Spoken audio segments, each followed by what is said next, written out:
Morning students, ഇപ്പോൾ നമ്മൾ പഠിച്ചുകൊണ്ടിരിക്കുന്ന ചാപ്റ്റർ തെർമോഡൈനാമിക്സ് ആണ്.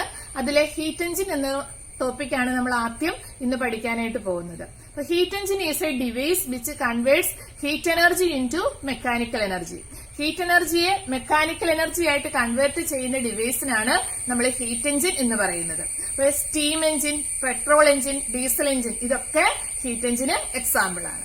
ഓക്കെ, അപ്പൊ ഒരു ഹീറ്റ് എഞ്ചിന്റെ സ്കീമാറ്റിക് ഡയഗ്രാം എങ്ങനെയാണെന്ന് നമുക്ക് നോക്കാം.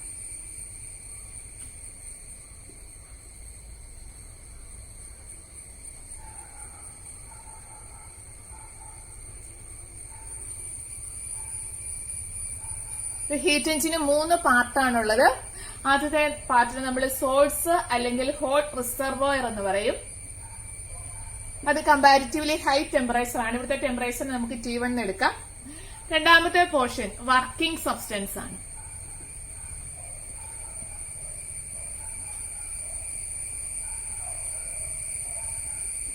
മൂന്നാമത്തെ പോർഷൻ എന്ന് പറയുന്നത് കോൾഡ് റിസർവോയർ അല്ലെങ്കിൽ അതിനെ നമ്മൾ സിങ്ക് എന്ന് പറയും.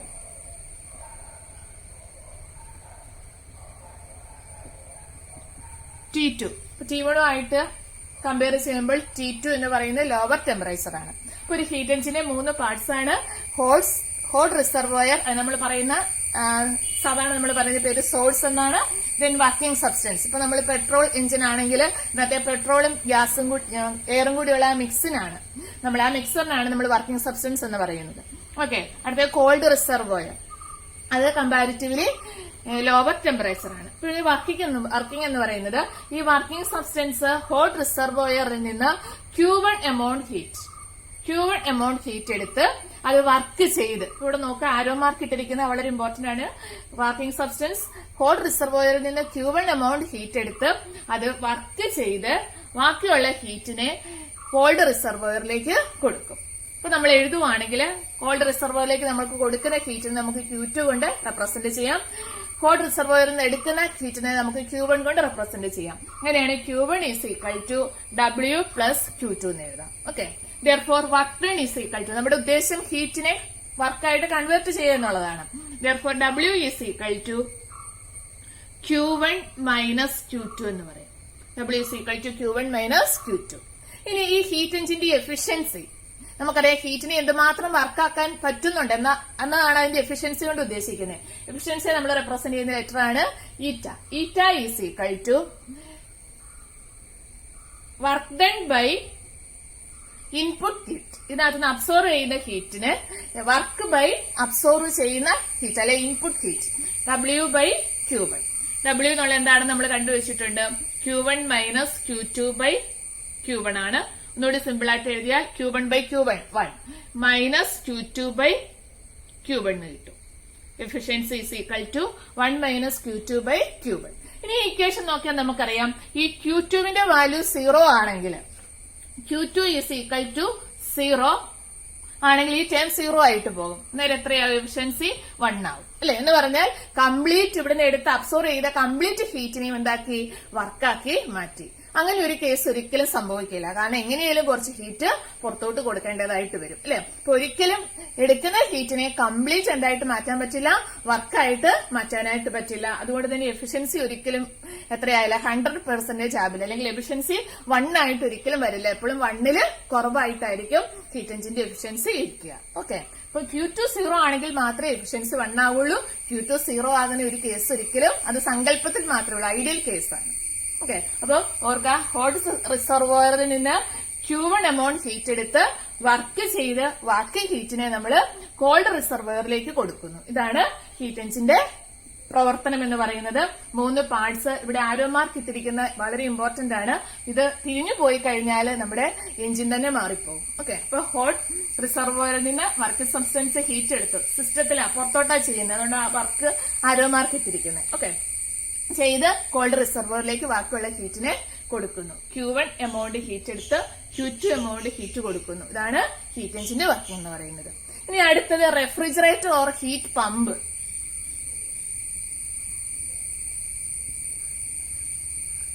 ഹീറ്റ് പമ്പ് റെഫ്രിജറേറ്റർ അല്ലെങ്കിൽ ഹീറ്റ് പമ്പ് എന്ന് പറയുന്നത് ഇതിന്റെ നേരെ റിവേഴ്സ് പ്രോസസ് ആണ്. ഇവിടെ നമുക്കറിയാം ഹോട്ട് റിസർവോയറിൽ നിന്ന് ഹീറ്റ് എടുത്ത് കോൾഡ് റിസർവോയറിലേക്ക് കൊടുക്കുക ചെയ്യുന്നത് അല്ലെ, അവസാനിക്കുക ചെയ്യുന്നത്. അവിടെ വരുമ്പോൾ നേരെ റിവേഴ്സ് പ്രോസസ്. അതിന്റെ സ്കീമാറ്റിക് ഡയഗ്രാം നമുക്ക് എങ്ങനെയാണെന്ന് നോക്കാം. റിവേഴ്സ് പ്രോസസ് ആണെന്ന് നമ്മൾ പറഞ്ഞു.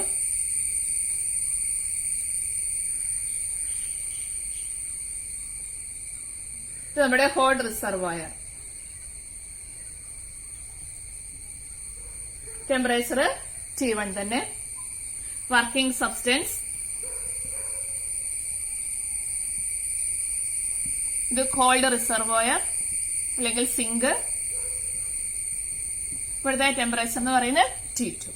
അപ്പം റെഫ്രിജറേറ്ററിന്റെ കേസിൽ വരുമ്പോൾ കോൾഡ് റിസർവോയറിൽ നിന്ന് Q2 ഹീറ്റിനെ എക്സ്ട്രാക്ട് ചെയ്ത് സിസ്റ്റത്തിന്മേൽ വർക്ക് ചെയ്ത്, ഇപ്പൊ ഒരു എക്സ്റ്റേണൽ ഏജൻസി വേണം. കോൾഡ് റിസർവോയറിൽ നിന്ന് ഹീറ്റ് എടുത്ത് ബാക്കിയുള്ള ഹീറ്റിനെ നമ്മൾ ഹോട്ട് റിസർവോയറിലേക്കാണ് കൊടുക്കുന്നത്. അപ്പൊ നമുക്ക് എന്ത് വേണം, അവിടെ ഒരു എക്സ്റ്റേണൽ ഏജൻസി ഇല്ലാതെ നമുക്ക് എടുക്കാൻ പറ്റത്തില്ല. സാധാരണ നമ്മുടെ നോർമൽ കേസ് എവിടെയാണ്, ഹോട്ടിൽ നിന്ന് എടുത്ത് കോൾഡിലേക്ക് കൊടുക്കുകയാണ്. അപ്പം കോൾഡ് റിസർവോയറിൽ നിന്ന് Q2 ഹീറ്റിനെ വർക്കിംഗ് സബ്സ്റ്റൻസ് എക്സ്ട്രാക്ട് ചെയ്ത്, അപ്പൊ ഒരു എക്സ്റ്റേണൽ വർക്ക് അവിടെ വരും, വർക്കിംഗ് സിസ്റ്റത്തിന് എടുക്കണമെങ്കിൽ വേണം. ഓക്കെ, എന്നിട്ട് അതിനെ നമ്മൾ എന്താണ്, ഹീറ്റിനെ Q1 ഹീറ്റ് നമ്മൾ ഹോട്ട് റിസർവോയറിലേക്ക് കൊടുക്കും. നമ്മളൊരു ഫ്രിഡ്ജിന്റെ കേസ് നമുക്കറിയാം. ഫ്രിഡ്ജിന്റെ ഉള്ളിൽ തണുത്താ വരിക അല്ലെ, തണുത്ത് വരും, പുറത്ത് എന്താണ്, ചൂടാണ് വരുന്നത് എന്ന് പറഞ്ഞാൽ ഉള്ളിലുള്ള ആ ഹീറ്റിനെ എടുത്ത് പുറത്തേക്ക് കൊടുക്കുന്നതുകൊണ്ടാണ് ഉള്ളിൽ തണുത്ത് വരുന്നത്. അപ്പൊ കോൾഡ് റിസർവോയർ ആണ് ഉള്ളിലെ ഭാഗം. ഓക്കെ, എന്നിട്ട് ഹോട്ട് റിസർവോയറിലേക്കാണ് കൊടുക്കുന്നത്. അപ്പൊ ഒരു എക്സ്റ്റേണൽ ഏജൻസി അല്ലെങ്കിൽ ഒരു എക്സ്റ്റേണൽ പവർ അല്ലെങ്കിൽ എക്സ്റ്റേണൽ ഒരു എനർജി അവിടെ ആവശ്യം. നമുക്കറിയാം കറണ്ട് ഉണ്ട് അല്ലെങ്കിൽ മാത്രമേ അത് നമുക്ക് വർക്ക് ചെയ്യുള്ളൂ എന്ന് നമുക്കറിയാം. ഓക്കെ, ഒരു എക്സ്റ്റേണൽ ഏജൻസിയുടെ സഹായമില്ലാതെ ഒരിക്കലും ഹോൾഡ് റിസർവോയറിൽ നിന്ന് ഹീറ്റ് എടുത്ത് വർക്ക് ചെയ്ത് ഹോട്ട് റിസർവോയറിലേക്ക് കൊടുക്കാനായിട്ട് പറ്റില്ല. ഇവിടെ നമ്മൾ നോക്കുകയാണെങ്കിൽ ഇവിടുത്തെ വർക്കിംഗ് എന്ന് നമ്മൾ പറയുന്നത് കോയിഫിഷ്യന്റ് ഓഫ് പെർഫോമൻസ് ആണ്, COP, കോയിഫിഷ്യന്റ് ഓഫ് പെർഫോമൻസ്. അതിനെ നമ്മൾ റെപ്രസെന്റ് ചെയ്യുന്നത് ആൽഫ കൊണ്ടാണ്. Alpha is equal to extract ചെയ്യുന്ന ഹീറ്റ്, അത് Q2 ആണ്. Q2 ബൈ വർക്കാണ്. എക്സ്ട്രാക്ട് ചെയ്യുന്ന ഹീറ്റ് Q2 ബൈ വർക്ക്. വർക്കിന്റെ ഇക്വേഷൻ നമ്മൾ നേരത്തെ കണ്ടിട്ടുണ്ട്, Q2 by Q1 minus Q2. Okay, alpha is equal to Q2 by Q1 minus Q2 ആണ്. ഇതിന്റെ വാല്യൂ എന്ന് പറയുന്നത് എപ്പോഴും 1നേക്കാളും കൂടിയിരിക്കും, പക്ഷെ ഒരിക്കലും അത് ഇൻഫിനിറ്റി ആവില്ല. എപ്പോഴും ഗ്രേറ്റർ ദാൻ 1 ആയിരിക്കും പക്ഷെ കോയിഫിഷ്യന്റ് ഓഫ് പെർഫോമൻസിന്റെ വാല്യൂ എന്ന് പറയുന്നത്, പക്ഷെ അതൊരിക്കലും ഇൻഫിനിറ്റി ആവില്ല.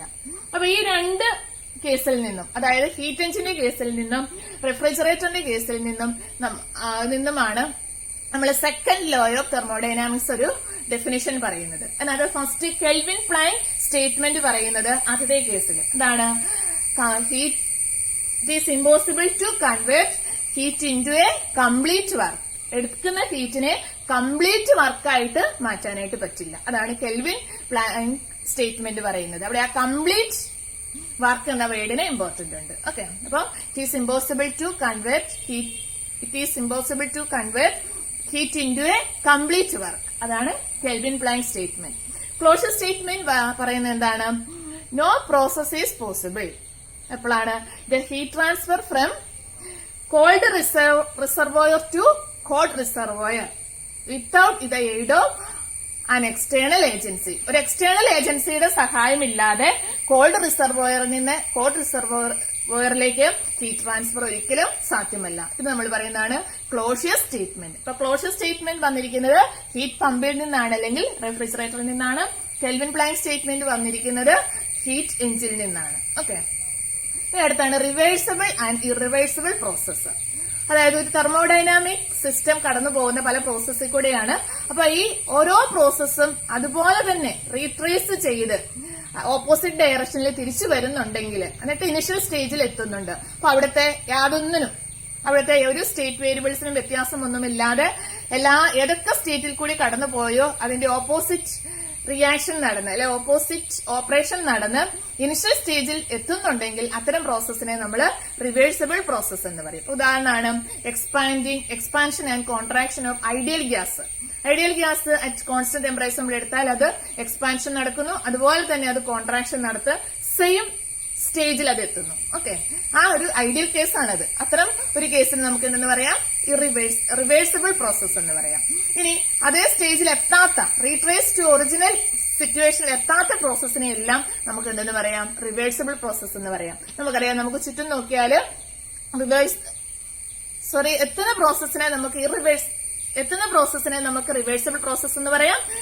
ഇനിഷ്യൽ കണ്ടീഷനിൽ എത്താത്ത പ്രോസസ്സിനെ നമുക്ക് ഇർറിവേഴ്സിബിൾ പ്രോസസ് എന്ന് പറയാം. അപ്പൊ നമുക്ക് നോക്കിയാൽ നമുക്കറിയാം, നമുക്ക് ചുറ്റും നടക്കുന്ന പ്രോസസ് ഒക്കെ എന്താണ്, ഇർറിവേഴ്സിബിൾ പ്രോസസ് ആണ്. ഓക്കെ, ഒരു പ്രോസസ് ഇർറിവേഴ്സിബിൾ ആകണമെങ്കിൽ ആ പ്രോസസ് ക്വാസി സ്റ്റാറ്റിക് പ്രോസസ് ആയിരിക്കണം. കഴിഞ്ഞ ക്ലാസ്സിൽ നമ്മൾ എന്താണ് ക്വാസി സ്റ്റാറ്റിക് പ്രോസസ് എന്ന് കണ്ടു. അതുപോലെ അവിടെ ഡിസിപ്പേറ്റീവ് എനർജി ഉണ്ടാവാൻ പാടില്ല, വിസ്കോസിറ്റി, ഫ്രിക്ഷൻ, ആ രീതിയിലുള്ള എനർജി ഉണ്ടാവാനായിട്ട് പാടില്ല. അതുപോലെ കണ്ടക്ഷൻ, കൺവെക്ഷൻ, റേഡിയേഷൻ അങ്ങനെയൊക്കെയുള്ള എനർജി ലോസോ ഒന്നും ഉണ്ടാകാനായിട്ട് പാടില്ല. ഓക്കെ, എന്നാൽ മാത്രമേ എന്തുള്ളൂ, ഇനിഷ്യൽ സ്റ്റേജിൽ ആ എനർജി സ്റ്റേജിൽ അത് എത്തുള്ളൂ. ഓക്കെ, അപ്പൊ ഒരു പ്രോസസ് റിവേഴ്സിബിൾ പ്രോസസ് ആണെങ്കിൽ പ്രോസസ് ക്വാസി സ്റ്റാറ്റിക് ആയിരിക്കണം. ഡിസിപ്പേറ്റീവ് എനർജിയുടെ ആബ്സെൻസ് അവിടെ ഉണ്ടാവണം. അതുപോലെ തെർമൽ ലോസ്, കണ്ടക്ഷൻ, കൺവെർഷൻ മുതലായ ലോസസ് ഒന്നും അവിടെ, അതുവഴിയുള്ള ഹീറ്റ് ലോസസ് ഒന്നും അവിടെ ഉണ്ടാവാനായിട്ട് പാടില്ല. ഓക്കെ, അതായത് നമ്മൾ പഠിക്കാൻ പോകുന്ന കാർനോട്ട് എഞ്ചിന്. കാർനോട്ട് എഞ്ചിൻ എന്ന് പറയുന്നത് നമ്മൾ നേരത്തെ കണ്ടു, റിവേഴ്സിബിൾ പ്രോസസ് പെർഫെക്റ്റ് ആയിട്ട് ഫോളോ ചെയ്യുന്ന ഹീറ്റ് എഞ്ചിനാണ് നമ്മൾ കാർനോട്ട് എഞ്ചിൻ എന്ന് പറയുന്നത്. അപ്പൊ കാർനോട്ട് തിയറം അനുസരിച്ച് കാർനോട്ട് എഞ്ചിനേക്കാളും എഫിഷ്യൻസി കൂടിയ ഒരു ഹീറ്റ് എഞ്ചിനെ നമുക്ക് ഒരിക്കലും നിർമ്മിക്കാനായിട്ട് പറ്റില്ല. അപ്പൊ യൂണിവേഴ്സിൽ വെച്ച് ഏറ്റവും എഫിഷ്യൻസി കൂടിയ ഹീറ്റ് എഞ്ചിനാണ് കാർനോട്ട് എഞ്ചിന്. അതുപോലെ കാർനോട്ട് എഞ്ചിൻ വർക്ക് ചെയ്യുന്നത് 2 ടെമ്പറേച്ചറിലാണ്. ടെമ്പറേച്ചറിനെ ഡിപ്പെൻഡ് ചെയ്തുകൊണ്ടാണ്, ഹോട്ട് റിസർവറിന്റെ ടെമ്പറേച്ചറും കോൾഡ് റിസർവറിന്റെ ടെമ്പറേച്ചറിനെ ഡിപ്പെൻഡ് ചെയ്തുകൊണ്ടാണ് കാർനോട്ട് എഞ്ചിൻ വർക്ക് ചെയ്യുന്നത്. അപ്പൊ കാർനോട്ട് എഞ്ചിന്റെ മെയിൻ പാർട്സ് എന്ന് പറയുന്ന ഹീറ്റ് എഞ്ചിന്റെ പാർട്സ് ഒക്കെ തന്നെയാണ്. ഒന്നൊരു ഹോട്ട് റിസർവോയർ ഉണ്ട്, അഥവാ സോഴ്സ് ഉണ്ട്. ഒന്നൊരു കോൾഡ് റിസർവോയർ ഉണ്ട്, സിങ്ക് ഉണ്ട്. Working substance. അപ്പൊ വർക്കിംഗ് സബ്സ്റ്റൻസ് നമ്മളിവിടെ എടുക്കുന്ന ഐഡിയൽ ഗ്യാസ് ആണ്. ഒരു ഇൻസുലേറ്റിംഗ് സ്റ്റാൻഡ് ഉണ്ട്. ഹീറ്റ് ഒരു തരത്തിലും സറൌണ്ടിങ്സുമായിട്ടൊന്നും നഷ്ടപ്പെടാതിരിക്കാൻ വേണ്ടി ഇൻസുലേറ്റിംഗ് ആയിട്ടുള്ള ഒരു സ്റ്റാൻഡും കൂടി ഉണ്ട്. ഇത്രയാണ് കാർനോട്ട് എഞ്ചിന്റെ parts. Okay, Carnot cycle consist ചെയ്യുന്നത് 2 isothermal process and 2 adiabatic process ആണ്. അപ്പൊ 4 പ്രോസസ് ആണ് കാർനോട്ട് സൈക്കിളിനകത്തുള്ളത്. അപ്പൊ 4 പ്രോസസ് ഏതൊക്കെയാണെന്ന് നമുക്ക് നോക്കാം. കാർനോട്ട് സൈക്കിൾ നമ്മൾ വരയ്ക്കുവാണെങ്കിൽ ഇവിടെ നമ്മൾ വോളിയം എടുക്കുന്നു, ഇവിടെ നമ്മൾ പ്രഷർ എടുക്കുന്നു. സ്റ്റേജ് 1 ഐസോതെർമൽ എക്സ്പാൻഷൻ, വോളിയം കൂടുകയാണ് ചെയ്തത്. അടുത്ത അഡിയബാറ്റിക് എക്സ്പാൻഷന്, അടുത്ത ഐസോതെർമൽ കംപ്രഷൻ, അഡിയബാറ്റിക് കംപ്രഷൻ.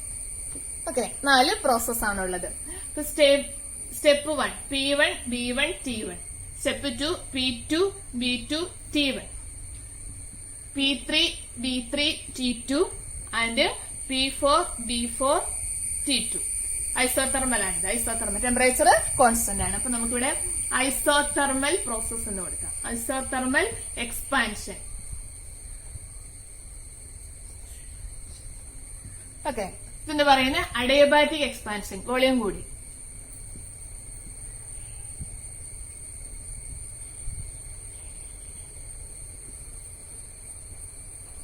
ഇത് ഐസോതെർമൽ കംപ്രഷൻ.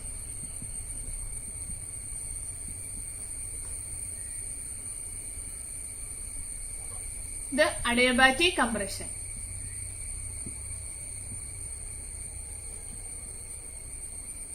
Okay, 4 process. അപ്പം ഏതൊക്കെ പ്രോസസ്സിൽ കൂടെ കടന്നു പോയോ അതിന്റെ റിവേഴ്സ് പ്രോസസ്സ് നടന്ന് ഇനിഷ്യൽ സ്റ്റേജിൽ എത്തിയിട്ടുണ്ട്. ഓക്കെ, ഐസോതെർമൽ എക്സ്പാൻഷൻ ഉണ്ടായിരുന്നു, അതുകൊണ്ട് ഐസോതെർമൽ കംപ്രഷൻ ഉണ്ട്.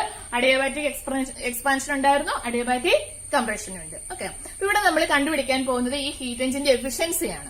അപ്പൊ എഫിഷ്യൻസിയുടെ ഇക്വേഷൻ നമുക്കറിയാം, work done by input heat ആണ്, അല്ലെ? അപ്പൊ ആദ്യം നമ്മൾ വർക്ക് ഡൺ കണ്ടുപിടിക്കണം. വർക്ക് ഡൺ എന്ന് പറയുന്നത് എന്താ, ഈ 4 പ്രോസസ്സിലെയും ടോട്ടൽ വർക്ക് ഡൺ ആണ് നമ്മൾ കണ്ടുപിടിക്കേണ്ടത്. അപ്പൊ ആദ്യത്തെ സ്റ്റെപ്പ് നോക്കാം. സ്റ്റെപ്പ് 1 to 2 എന്ന് പറയുന്നത് ഏതാണ്, ഐസോതെർമൽ പ്രോസസ് ആണ്. അപ്പൊ ഐസോതെർമൽ പ്രോസസ്സിലെ വർക്ക് ഡൺ W1 to 2. നമുക്കറിയാം വർക്ക് ഡൺ ഐസോതെർമൽ പ്രോസസ്സിലെ വർക്ക് എന്താണെന്ന് നമ്മൾ പഠിച്ചിട്ടുണ്ട്. μRT. ഈ കേസിൽ വരുമ്പോൾ T1 ln B2/V1 വരും. ഓക്കെ, അപ്പൊ നമുക്കറിയാം ഇവിടെ ഐസോതെർമൽ പ്രോസസ് ആണ്. അപ്പൊ നമുക്കറിയാം സോഴ്സിൽ നിന്ന് ഹീറ്റ് എടുത്തു, അല്ലെ? Q1 എന്ന് പറയുന്ന ഹീറ്റ് എടുത്ത് കംപ്ലീറ്റ് അതിനെ വർക്കാക്കി മാറ്റുക ചെയ്തത് എന്ന് പറഞ്ഞാൽ എന്റെ അർത്ഥം എന്താണ്, ഈ വർക്കിന് ഈക്വൽ ആണ് Q1 എന്ന് പറയുന്ന ഹീറ്റ്. ഐഡിയൽ കേസാണ്, ഒരിക്കലും എന്താണ് ഹീറ്റ് നഷ്ടപ്പെട്ടിട്ടില്ല. അപ്പം സോഴ്സിൽ നിന്ന് എടുത്ത മുഴുവൻ ഹീറ്റിനെയും എന്താക്കി മാറ്റി, വർക്കാക്കി മാറ്റി. ആ വർക്കാണ് μRT1 ln B2/V1 എന്ന് പറയുന്നത്. അടുത്ത കേസ് സ്റ്റെപ്പ് 2 to 3 ഇതെന്ന് പറയുന്നത് അഡിയബാറ്റിക് എക്സ്പാൻഷൻ ആണ്. അഡിയബാറ്റിക് എക്സ്പാൻഷനിൽ ഹീറ്റ് ട്രാൻസ്ഫർ ഒന്നുമില്ല. ഇവിടെ ടെമ്പറേച്ചറിൽ വ്യത്യാസമുണ്ട്. അപ്പൊ നമുക്കറിയാം വർക്ക് ഡണ്ണിന്റെ സ്റ്റേജ്, ഈ സ്റ്റേജിൽ നിന്ന് ഈ സ്റ്റേജിലേക്ക് ഗ്യാസ് എത്തി അല്ലെ. അപ്പൊ ഇവിടുത്തെ വർക്ക് ഡൺ നമ്മൾ നേരത്തെ പഠിച്ചു വെച്ചിട്ടുണ്ട്. W2 to 3 is equal to adiabatic പ്രോസസിന്റെ വർക്ക് ഡണ്ണിന്റെ ഇക്വേഷൻ എന്താണ്? μR/γ-1 T1 - T2. ഓക്കെ. അടുത്ത സ്റ്റെപ്പ് 3 to 4 എന്ന് പറയുന്നത് എന്താണ്? ഐസോതെർമൽ കംപ്രഷൻ ആണ്. ഇവിടുത്തെ ടെമ്പറേച്ചർ എന്ന് പറയുന്നത് T2 ടെമ്പറേച്ചർ ആണ്. ഓക്കെ. അപ്പൊ Q2 ഐസോതെർമൽ കംപ്രഷൻ സിസ്റ്റത്തിന്മേലാണ് വർക്ക് ചെയ്യുന്നത്. അപ്പൊ കോൾഡ് റിസർവോയറിൽ നിന്ന് Q2 ഹീറ്റ് എടുക്കുന്നു. ഇവിടെ നമ്മൾ കൊടുത്താൽ W3 to 4 അതിനെ നമുക്ക് എന്ത് കൊടുക്കാം? Q2 is equal to μR T2 ln V3/V4 എന്ന് കൊടുക്കാം. V3 ആണ് ഇവിടെ കൂടുതൽ V4നേക്കാളും. V3 higher value, V4 small value ആണ്. ഓക്കെ. നമുക്ക് ഫിഗറിൽ നോക്കിയാൽ അറിയാനായിട്ട് പറ്റും. അടുത്ത സ്റ്റെപ്പ് 4 to 1 അഡിയബാറ്റിക് കംപ്രഷൻ ആണ്. W4 to 1 അതിന്റെ equation equal to μR T1 - T2 by γ-1 എന്ന് കിട്ടും. ഓക്കെ. അപ്പൊ ടോട്ടൽ വർക്ക് ഡൺ എന്ന് പറയുന്നത് എന്താണ്? ഈ 4 വർക്ക് ഡണ്ണിന്റെയും കൂടി സമ്മാണ്. ഇവിടെ എടുക്കുമ്പോൾ ഒരു കാര്യമുണ്ട്. ആദ്യത്തെ 2 process work done by the gas ആണ്. അടുത്ത 2 process work done on the gas ആണ്. അപ്പൊ ഈ 2 കേസിലെ വർക്ക് ഡൺ വാല്യൂ പോസിറ്റീവ് ആയിരിക്കും. ഈ 2 കേസിലെ അഡിയബാറ്റിക് കംപ്രഷന്റെ കേസിലെയും ഐസോതെർമൽ കംപ്രഷന്റെ കേസിലെയും വർക്ക് ഡൺ വാല്യൂ നെഗറ്റീവ് ആയിരിക്കും. ഓക്കെ. അപ്പൊ ഇവിടെ നമ്മൾ കൊടുത്താൽ W1 to 2 plus W2 to 3 minus W3 to 4 minus W4 to 1 എന്ന് എടുക്കണം. ഓക്കെ. ഇപ്പൊ നോക്കിയേ 4 കൂടി കൂട്ടുക. അപ്പൊ ഇവിടെ നോക്കിയേ μR T1 ln V2/V1. ഇവിടെ μR/γ-1 T1 - T2. അതുപോലെ തന്നെയാണ് 4 ൽ കിടക്കുന്നത്. ഒന്ന് പ്ലസും ഒന്ന് മൈനസും. അപ്പൊ ഈ 2 ടേം എന്തായി പോയി? ക്യാൻസൽ ആയി പോയി അല്ലെ. പിന്നെ ബാക്കി അവശേഷിക്കുന്ന W is equal to ഈ 2 ടേംസ് ആണ്. μR T1 ln V2/V1 ഈ ടേം മൈനസ് ആണ്. μR T2 ln V3/V4 എന്ന് കിട്ടും. ഓക്കെ. ദെൻ നമുക്ക് വേണ്ടത് എഫിഷ്യൻസിയാണ്. Efficiency is equal to W/Q1 ആണ്. ഇതിന് ബൈ കൊടുക്കണം. μR T1 ln V2/V1 minus μR T2 ln V3/V4 divided by μR T1 ln V2/V1. Okay. ഈ ടേം കൊണ്ട് നോക്കിയാൽ ഇത് ബൈ ഇത് 1 എന്ന് കിട്ടും. 1 മൈനസ് ഈ ടേമിന് μR ഇവിടെ μR ഉണ്ട്, അത് ക്യാൻസൽ ആയി പോകും. പിന്നെ അവശേഷിക്കുന്ന T2/T1 ഇൻറ്റു മുകളിലാണെങ്കിൽ ln V3/V4 ആണ്. ഇവിടെ ആണെങ്കിൽ ln V2/V1 ആണ്. Okay. Theta is equal to 1 minus T2/T1 into ln V3/V4 by ln V2/V1 എന്ന് കിട്ടി. ഓക്കെ. ഇത്രയും നമുക്ക് കിട്ടി. അപ്പൊ നമുക്ക് കിട്ടിയ efficiency theta is equal to 1 minus T2/T1 ln V3/V4 by ln V2/V1. നമുക്ക് ഇക്വേഷൻ 1 എന്ന് കൊടുക്കാം ഇതിന്. ഇനി ഇതിവിടെ നിൽക്കട്ടെ. ഇനി നമ്മൾ ഇവിടുത്തെ അഡിയബാറ്റിക് പ്രോസസിന്റെ സ്റ്റെപ്പ് നമ്മൾ എടുക്കുക. അഡിയബാറ്റിക് പ്രോസസിന്റെ സ്റ്റെപ്പ് എന്ന് പറഞ്ഞാൽ സ്റ്റെപ്പ് 2 to 3 ആണ് അല്ലെ. അപ്പൊ അഡിയബാറ്റിക് പ്രോസസിന്റെ ഇക്വേഷൻ ആയിട്ട് നമ്മൾ കഴിഞ്ഞ ക്ലാസ്സിൽ പറഞ്ഞു PV/γ ഈസ് എ കോൺസ്റ്റന്റ്. അത് പ്രഷറിന്റെയും വോളിയത്തിന്റെയും ടേമിലുള്ള ഇക്വേഷൻ ആണ്. അതുപോലെ തന്നെ ടെമ്പറേച്ചറിന്റെയും വോളിയത്തിന്റെയും ടേമിൽ നമുക്കൊരു ഇക്വേഷൻ ഉണ്ടാക്കാം. അങ്ങനെയാണെങ്കിൽ TV/γ-1 ഈസ് എ കോൺസ്റ്റന്റ്. ഇതാണ് അഡിയബാറ്റിക് പ്രോസസ്സിൽ ടെമ്പറേച്ചറിന്റെയും വോളിയത്തിന്റെയും ടേമിലുള്ള അഡിയബാറ്റിക് പ്രോസസിന്റെ ഇക്വേഷൻ. അപ്പൊ ആ ഇക്വേഷൻ നമുക്ക് ഇവിടെ അപ്ലൈ ചെയ്യാം. അപ്പൊ സ്റ്റെപ്പ് 2 to 3 ഈ സ്റ്റെപ്പിലാണ്. ഇവിടുത്തെ ഫസ്റ്റ് സൈഡിലെ ടെമ്പറേച്ചർ എന്ന് പറയുന്നത് T1 V2/γ-1 is equal to ഇവിടെ T2 V3/γ-1. ഓക്കെ.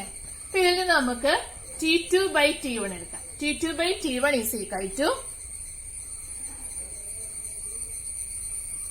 V2/V3 അല്ലെ. Gamma minus 1 raise to gamma minus B2 T1 B2 gamma minus 1 അതുപോലെ T2 B3 ഗാമ മൈനസ് 1.